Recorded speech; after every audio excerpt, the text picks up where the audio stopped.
Hello and welcome back to Analog Comics. The big damn tour continues. I'm going through my Death Star cabinet.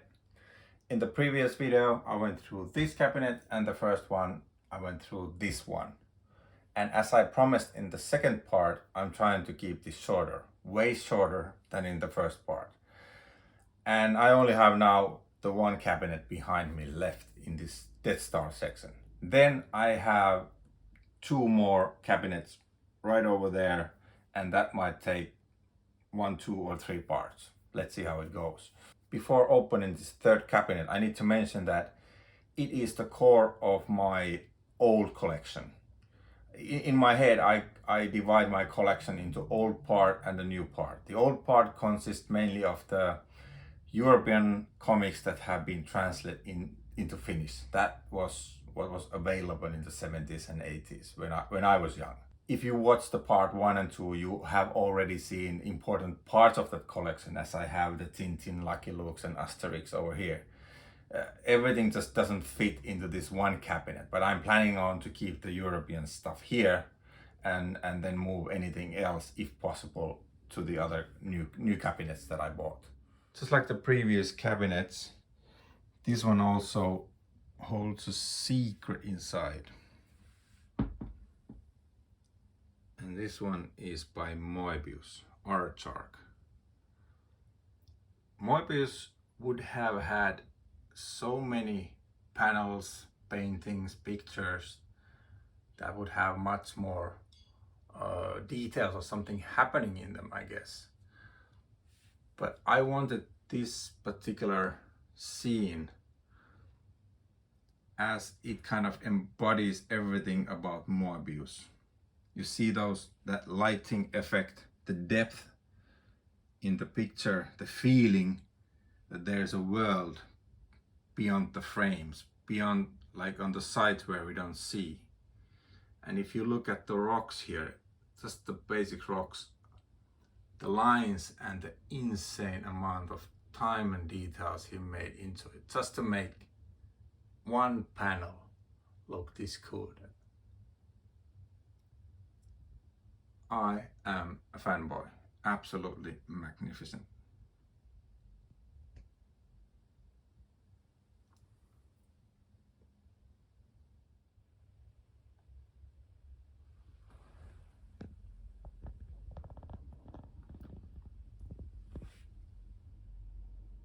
Welcome to the top shelf. And as you saw, there's quite a lot of stuff in this cabinet, so I have to be a bit hasty, or I will be a bit superficial about this book, just saying, it's more like saying that, yeah, I have this, I have this, I have this, because then I'll come back later to them, at least the interesting ones, and make a separate video out of them. Of course, if you see anything interesting on the way down, you can always comment and tell your opinion. What would be the good thing to focus more on? First, here we have Aama. It's a 4-part science fiction story. I have the whole storyline here.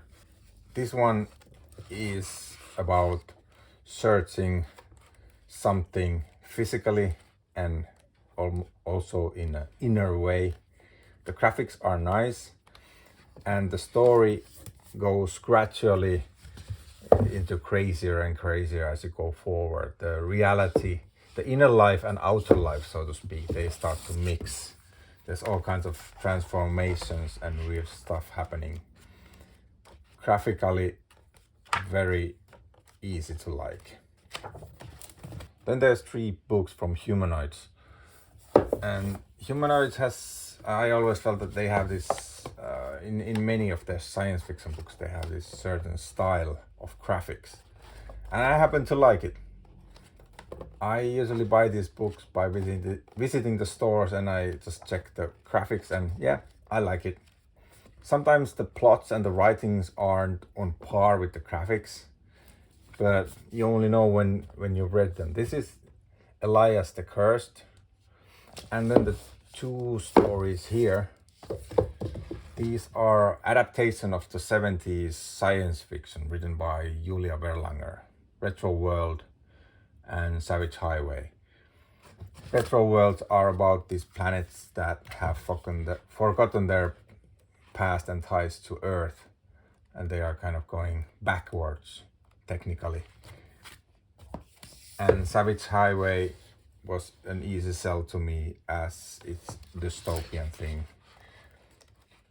These people walking in this destroyed world and the road, just trying to survive the evil world. My type of sci-fi. Next on the shelf is Joe Sacco's Footnotes in Gaza. This is good journalism in a comic book format. And it's a smart book, really smart. And it's much wiser than me. And it talks about the issues and problems in the Middle East and the Gaza area through the eyes of regular people on the ground. So it really gives you much more in-depth look into the issues than just what you can read in the newspapers. And even the name is chilling, the Footnotes in Gaza. It kind of refers to all the horrible things that happened there, the massacres and everything, that they are just little footnotes in the history of that area. And absolutely love this. To be honest, I'd have to find out if there's more works from him. Good stuff. And a little bit in the same note is Guy Delisle. He doesn't draw like Moebius. His style is very simple. But the stories and the tone of the book is just brilliant. I got into him because I saw that there's a comic book and it says Pyongyang. I'm a fan of, well, I can't say if I'm a fan, but I'm really interested of North Korea because that's the most sci-fi place on earth you can find. It's like a human laboratory, and I'm interested of the country and the things happening in there. And Guy Delisle happened to work there as a cartoonist, and since you can't take pictures or photos, he started to make drawings, and that's how he kind of did his diary on a trip. And then he somehow got this the cartoon, his comics out of the country too.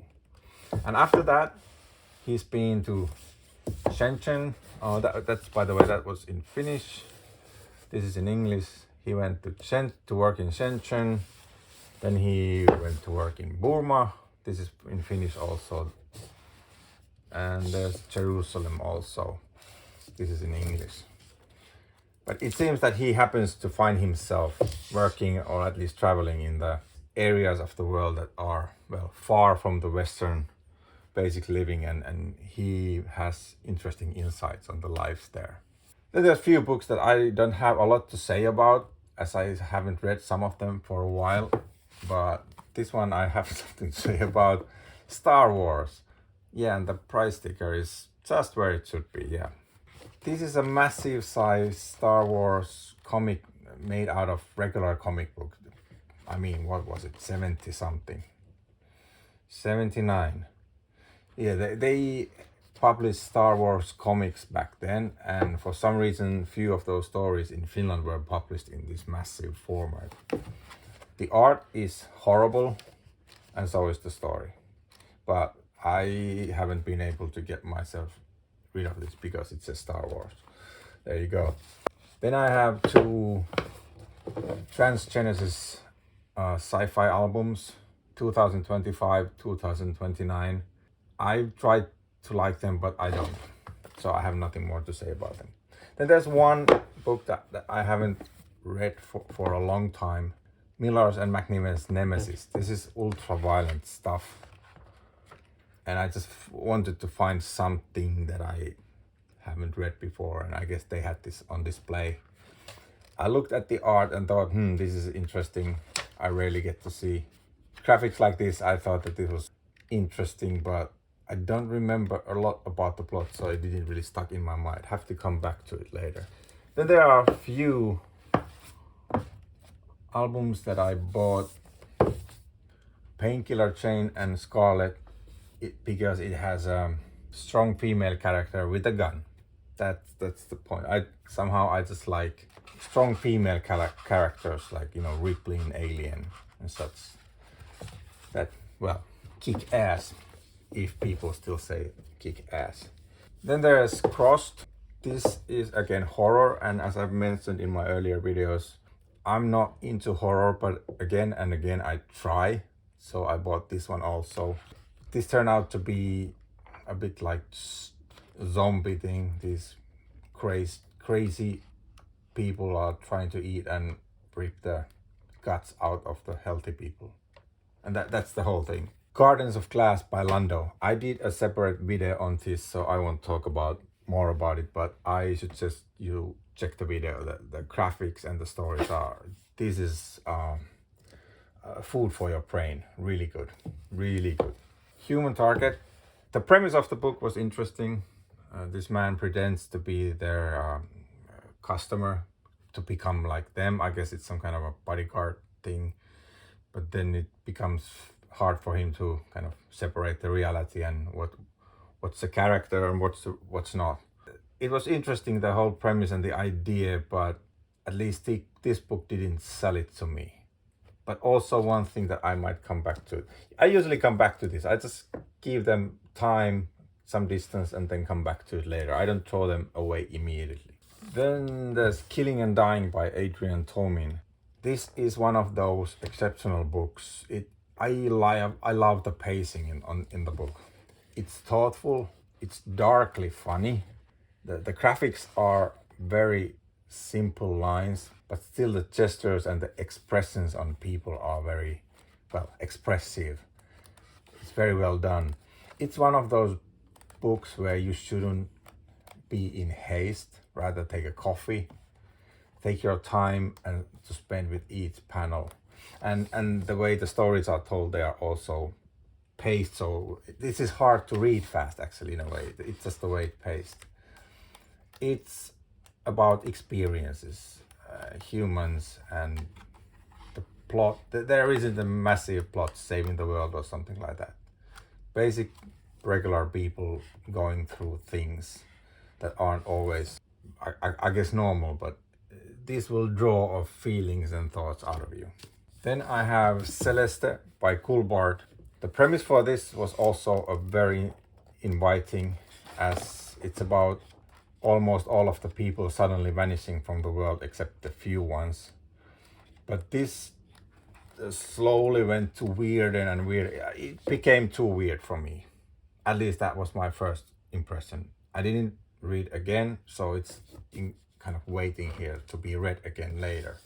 Because sometimes it's about the mood. You are just in a wrong mood for the book. It might be good when you're in the right mood, like I said about the Killing and Dying. If you want fast read and you're in a haze, you just want something quick, don't read it. Enjoy it when you're in the right mood, and like the Killing and Dying, that's the coffee mug type of book. It might be the same with Celeste, so I'll give it a new chance later. Then we're moving to important stuff from my childhood. William Vance and Craig and Bruno Brazil. These collect different albums. Bruno Brazil came out in the European album format. The reason why I love these collections is the extras. They tell about the history of the Bruno Brazil, how it came out, how it affected the scene back then, a lot of things that I wasn't aware of. Personally, I prefer the albums. I'd rather have these as separate albums, but the extras have been so good that this is really worth it.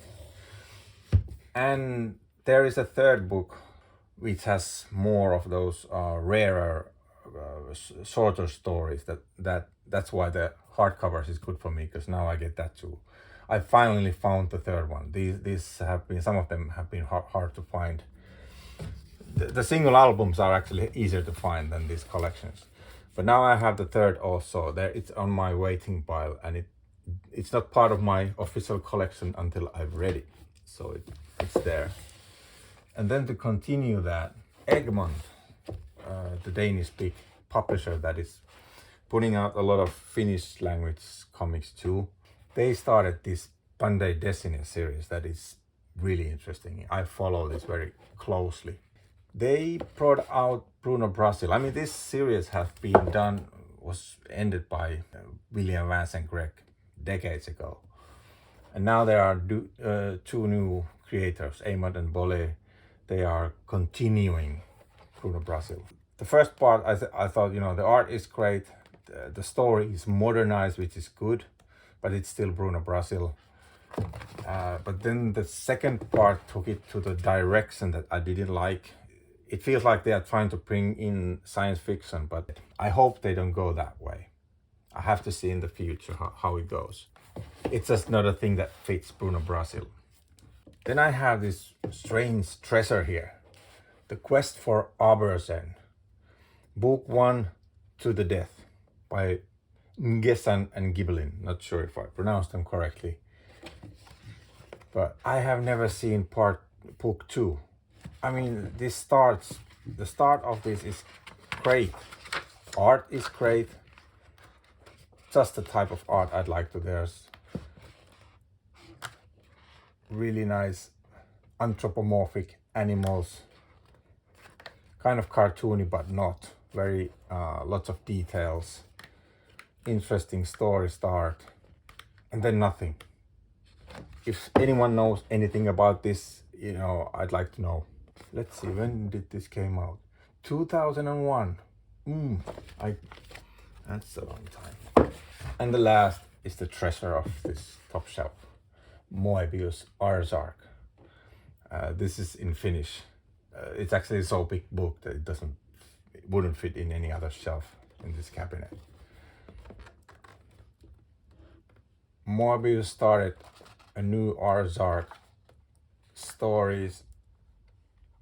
I mean, the art is just, well, I'm a fanboy.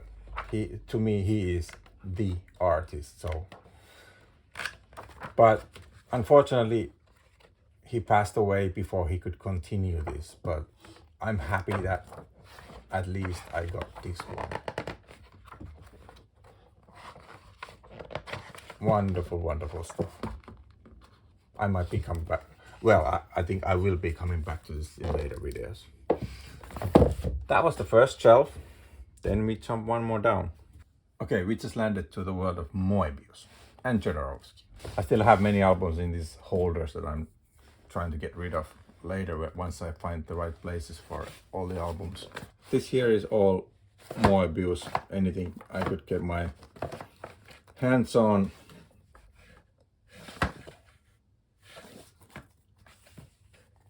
The Iodina series, there's the Airtight Garage, Jerry Cornelius, Man from Ziguri, and of course lots of blueberries.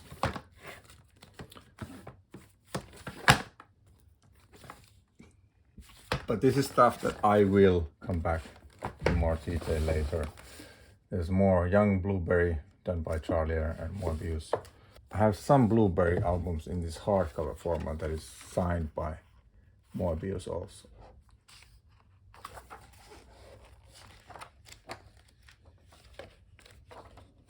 Classic and endlessly well done. Then I have one Marvel here. I have a Marvel and DC section which is quite memorable, or I should say it's the most memorizable. But this Silver Surfer is here because the Moebius name weighs much more than Marvel name any day. This is the Galactus story with Stan Lee. I bought this only for the graphics. And the Incal, this is the epic publications.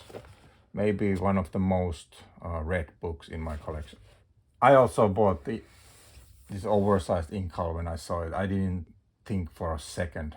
It's a big book with Moebius art, even in bigger format. What's not to like? Honestly, I could kind of live without it, but then again, I can't. So there it is. Then more Incal by, but not with Moebius. This is Jodorowsky and Ladrön. Ladrön is actually really good in this one. He takes the Moebius ideas and the style even further. Makes it his own in a way. This is even more hi-fi style. I really love the art here. Then there's the Incal story that kind of happens chronologically before the original Incal. And then we have more Jodorowsky, Techno Priest, collected in hardcover by Humanoids. And of course, anything from Meta Barons. More Meta Barons. But I buy anything that says Meta Barons. I like these new ones, these new big publications.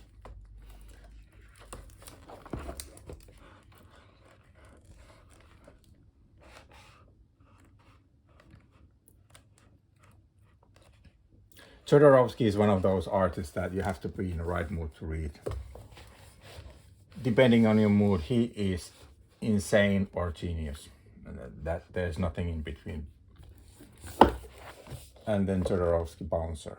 I mean, who else would do Gunslinger book about 100 man? Great stuff. Also stuff that I will be coming back to later in more detail. One more down. Okay, we're on the third shelf, and surprise, surprise, it's full of European albums. First here we have Alix. This is by Jacques Martin. Alix is all the way here. This is all Alix. It's a series that I come back to often because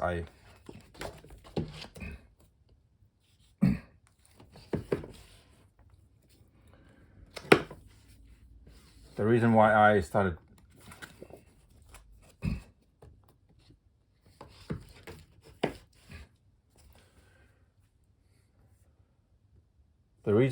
fell in love with Alix when I was younger was the Roman, the era. I'm just fascinated about all this.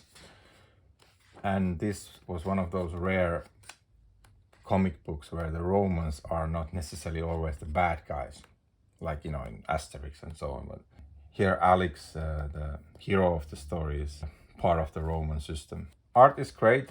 The storytelling is very old-fashioned. Lots of text and explaining happening here. It's almost saying in the text what you can already see in the picture. In that sense, it's very old-fashioned. Then sharing the space here with Alix is Johannes ja Pirkale. I think it was something like Johan and Peewit in English, name of these stories. And this is the origin of the Smurfs. So the Smurf is like a spin-off from this series. These are great stories too. Fun adventures. And drawn and written by the same guys as the Smurf, Peyo. Here you can see. Then this folder has all my Zoom comics. Zoom was this magazine that published these stories little by little. And then later they started putting out complete albums. Like here, the Redbeard. This is the character that they use in Asterix, the pirate. There's some Bruno Brasi that we saw on the top shelf. Bob Morane, Michel Weiland. These are all always about cars and racing. Navajo was the series where the Blueberry started. The spin-off called Blueberry started in the Navajo. Great stuff. Then there is Mercenary.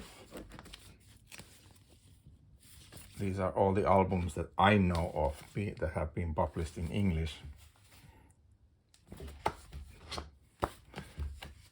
The thing about Mercenary is that by Secrelles, these are all oil paintings. I mean, every panel. It's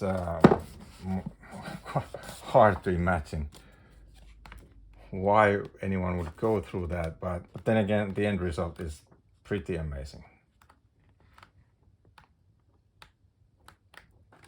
Big sceneries, and this mixes fantasy, science fiction, anything you can think of. And of course, knights with dragons. Then there's Natasha. This is light-hearted fun. It's about this sexy air stewardess having all these adventures, getting into trouble all the time.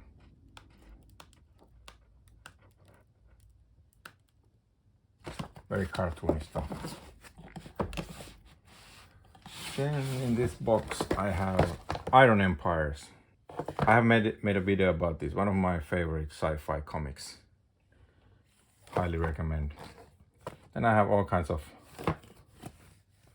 mixed bag here. Oh, Non-Stop. This was also a magazine that published stories little by little, and then they went to publishing complete albums.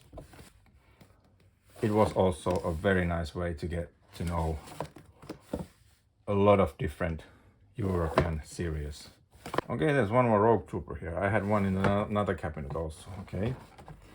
Oh, here's one good one. Alien. This comic I got to read when I was way too young to read it. And it's kind of a treasure for me. This is printed in Finnish, and back then there were no other comics printed like this in a glossy, waxy paper. And that alone made a big impression on me. But the story too. That was an eyeful back then. Great stuff. And there's few blueberries that are not by drawn by Jean Giraud. Just had to see how they do it. Okay, then we go one more down. And here we have another shelf full of European albums. And first here we have Car Patrol 525.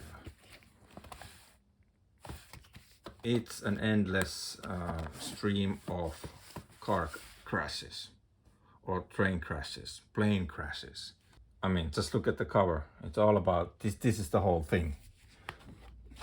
There is a plot, some kind of criminal plot, and these two cops, they drive these trucks, cars, planes, trains, whatever is big in size and can be exploded or crashed into something.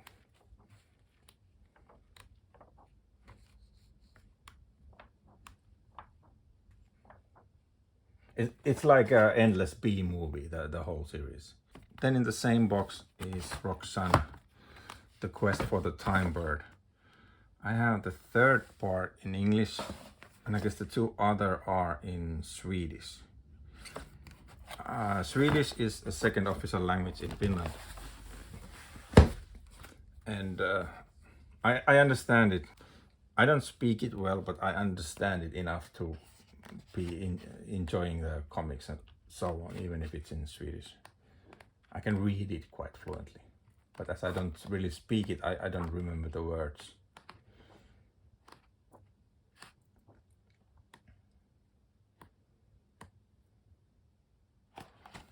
Then there is this 6-part album series.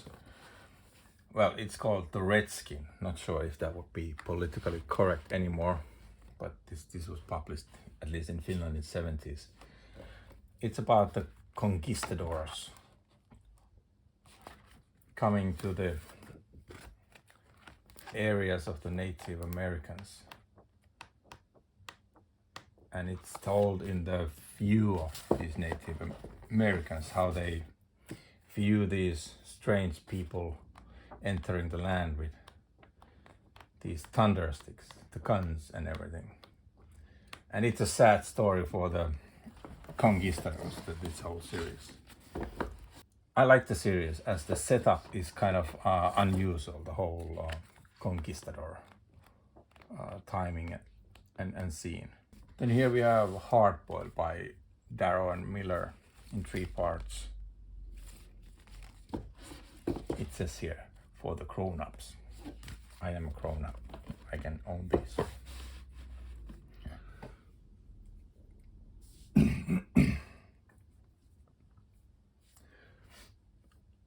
Then there's more Morane.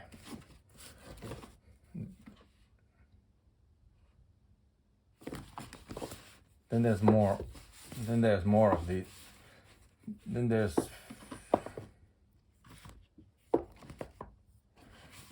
there's Bob Morane and Bernand Prince. In a way, I put them in the same category, although they are made by different people, but they all have this almost same looking character, having all kinds of same Bondish adventures, except Morane stories, they have more unnatural things in it too. Certainly something I'll be taking a closer look at later. Then the Forever War series, that is adaptation from Joe Haldeman's great sci-fi book. I made a video about this, one of my all-time favorite adaptations, highly recommended. Then like a continuity to it that I didn't remember that I even own. I promised back then, I promised to read it, which I haven't done yet, but that's only a good thing because then I have more to read here. Then again, some mixed bag, some Valiant superhero stuff. Yeah, this was something that, this was a three-parter story, Divinity, but I never cared to go to the third part. And then I have some Star Wars.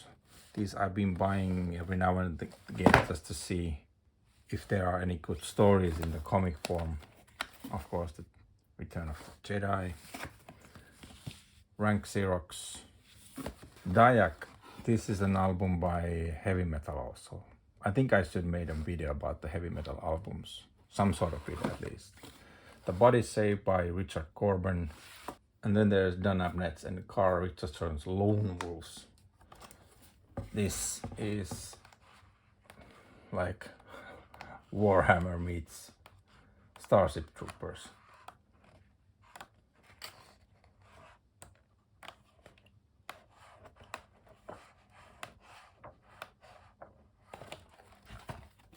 Philemons, I have done a separate video of these also, but there is a really great news.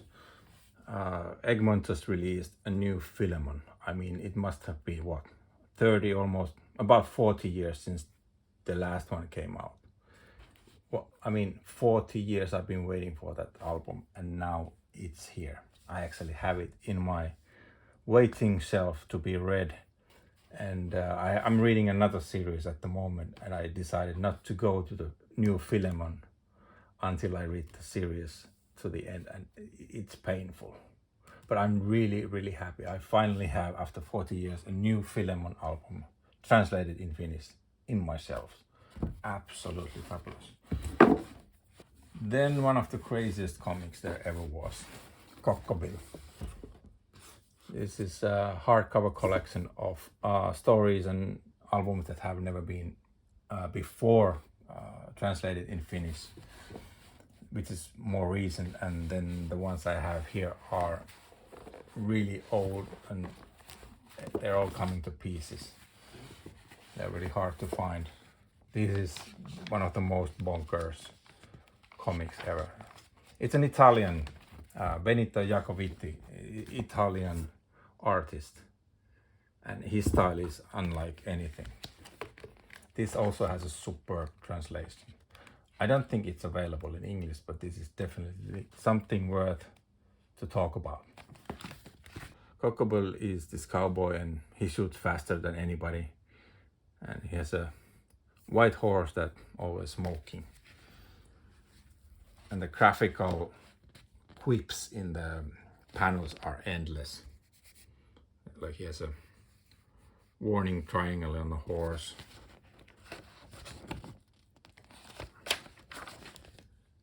And the violence is endless, and it's this style.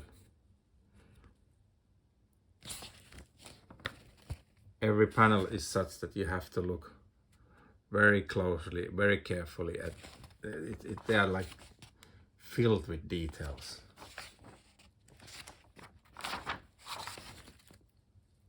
One of those creator minds that is hard to understand how you come up with this. And the last one on the shelf is Universal War I, all collected here in a hardcover. The reason why I bought this, well, was the graphics and the fact that it's sci-fi. Good looking stuff. And the ending was surprising. I didn't see it coming, which is always fun. I like to be surprised in stories. That was this shelf. One more down. On this shelf, I think we have more comics that are, well, more known to most people. In fact, when I look at them, they are in a really wrong place. I just moved them in the last minute here before I started this comics collection tour, and now I don't want to move anything before I get this out of the way. But looking at this, I already know that this will not stay here. They will go back to the to new cabinets that I bought.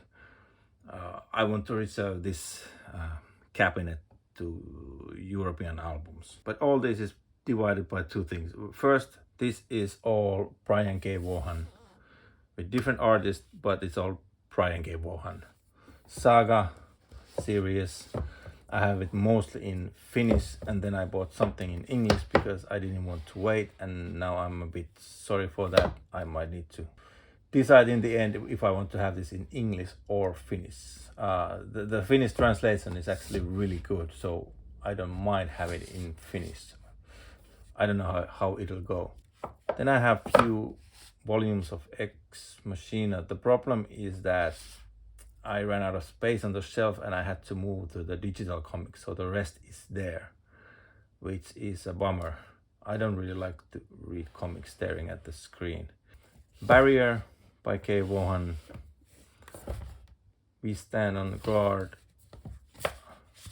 Pride of Baghdad, and the Absolute edition of The Last Man. I already said earlier that I am the worst buyer of Absolute editions.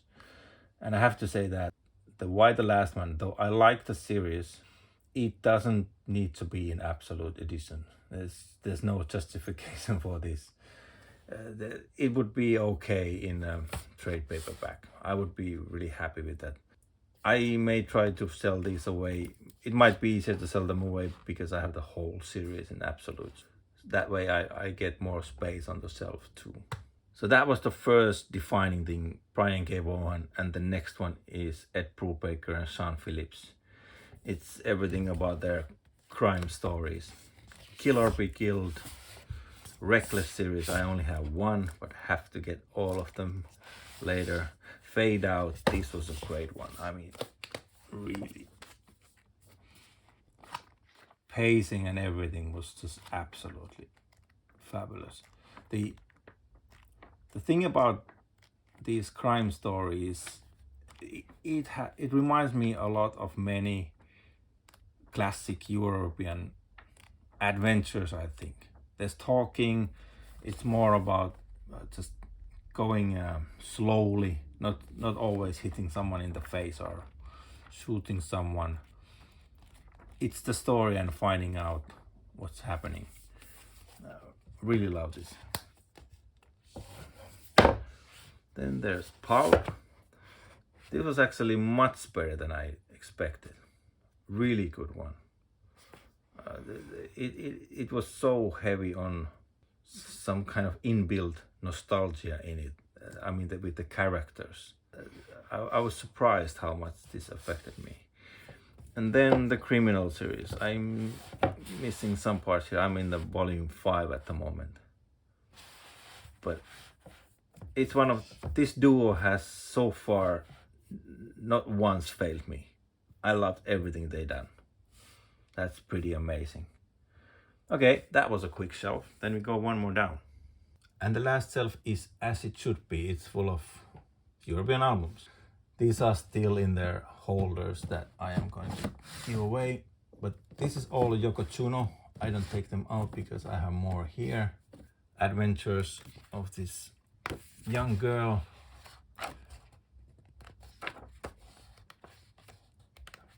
Drawn by and written by Roger Leloup. He likes to draw usually machines like aeroplanes and stuff. And Yoko Tsuno's stories, they are usually divided by stories that happen on Earth, kind of more realistic. Well, usually they have some kind of almost unnatural stuff too, but then the other half of the stories happen with these Vineans, like sci-fi stuff. And here Leloup really gets to shine with his different type of machines and flying gizmos. A lot of albums in this series too. The next holder has two things in it. Is Barelli series by Bob de Moor. This type of adventures.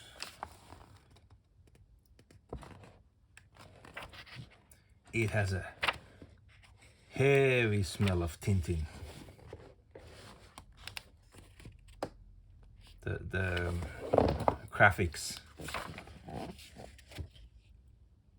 and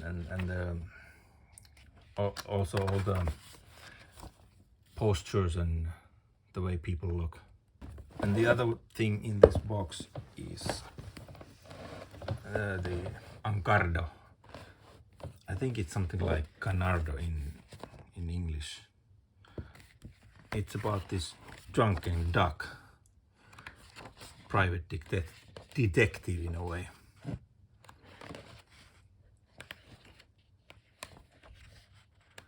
Very dark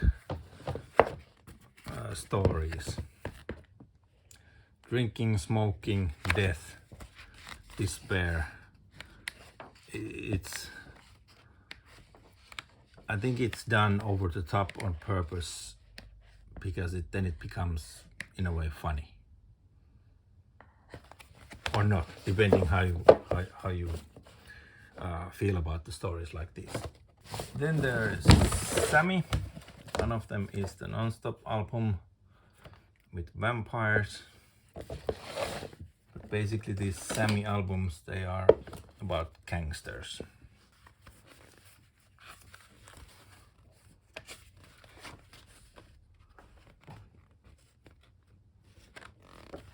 This type of graphics. It's all about crimes and shooting with Tommy guns, chasing with old cars and shooting with Tommy guns from the cars, gags. It's meant to, it's written to be funny, so it's not really serious. The last folder has my Storm albums. I only have few, as for some reason they didn't continue translating these. I like it. Old sci-fi, very old school. Graphics are nice. And this is the type of sci-fi where they kind of just went for it, not thinking too much about what was possible or not, or what was even reasonable. Then there's Clifton. He's an English gentleman solving crimes and mysteries. I think this is available through Cinebook nowadays in English. Very cartoony style, and there's a lot of running gags here about English policemen, and it makes also fun of the British good manners, how they are a bit stiff with their good manners. Fun, light stuff, but it also holds these mysteries. And the last, but not the least, as they say, is, well, Muppela, it's this dog. It's also like a funny stories. This is not the original name of the dog. The original name is Cubitus. I think that's the official original French name.